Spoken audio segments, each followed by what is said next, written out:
ప్రముఖ రచయిత, సినీ దర్శక నిర్మాత, ఏపీ ఫిలిం డెవలప్మెంట్ బోర్డు మాజీ చైర్మన్ పోసాని కృష్ణమురళి తాజాగా సంచలన వ్యాఖ్యలు చేశారు. వైసీపీ అధికారంలో ఉండగా ఆ పార్టీ కీలక నేతగా వ్యవహరించిన పోసాని ఇప్పుడు తనకు పార్టీలో కనీసం సభ్యత్వమే లేదంటూ ప్రకటించి హాట్ డిబేట్ కు తెరతీశారు. అలా అని వైసీపీతో తెగతింపులు చేసుకున్నట్లు ఆయన ఎక్కడా చెప్పకపోవడం రాజకీయంగా ఆసక్తి రేపుతోందంటున్నారు. ఓ డిజిటల్ ఛానల్ కి ఇచ్చిన ఇంటర్వ్యూలో ప్రస్తుత రాజకీయాలపై పోసాని స్పందించారు.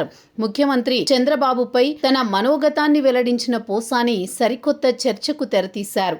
వైసీపీలో తానెప్పుడూ సభ్యత్వం తీసుకోలేదన్న పోసాని ప్రకటన రాజకీయ వర్గాల్లో విస్తృత చర్చకు దారితీసింది.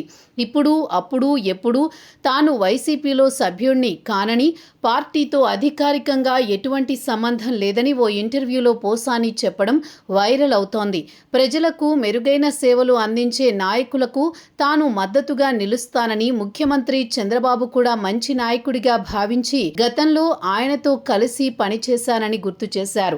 ఇదే విధంగా జగన్ కు మద్దతు తెలిపానని అన్నారు. ముఖ్యమంత్రి చంద్రబాబును తాను తరచూ కలిసేవాడినని, ఓ సినిమాకు ఆయన క్లాప్ కొట్టారని కూడా చెప్పారు.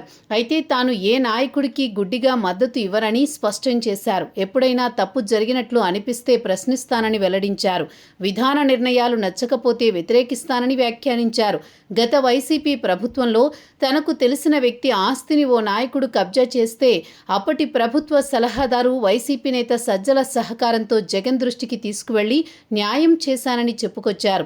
తాజా ఇంటర్వ్యూలో ఎన్నడూ లేనట్లు ముఖ్యమంత్రి చంద్రబాబును అభిమానిస్తున్నానని చెప్పడం, అదే సమయంలో తనకు వైసీపీతో సంబంధం లేదని అనడంతో పోసాని మనసు మారుతుందా అన్న చర్చ మొదలైందంటున్నారు. గత ప్రభుత్వంలో వైసీపీ తరపున గట్టిగా మాట్లాడిన పోసాని కూటమి ప్రభుత్వంలో తీవ్రమైన సమస్యలు ఎదుర్కొన్నారని చెబుతున్నారు. ముఖ్యమంత్రి చంద్రబాబు, ఉప ముఖ్యమంత్రి పవన్ కళ్యాణ్ పై అనుచిత వ్యాఖ్యలు చేశారన్న ఆరోపణలతో అరెస్ట్ అయ్యారు. దాదాపు నెల రోజులు జైలులో రిమాండ్ ఖైదీగా శిక్ష అనుభవించిన పోసానిలో ఏమైనా మార్పు వచ్చిందా అని తాజా వ్యాఖ్యల ఆధారంగా చర్చించుకుంటున్నారు.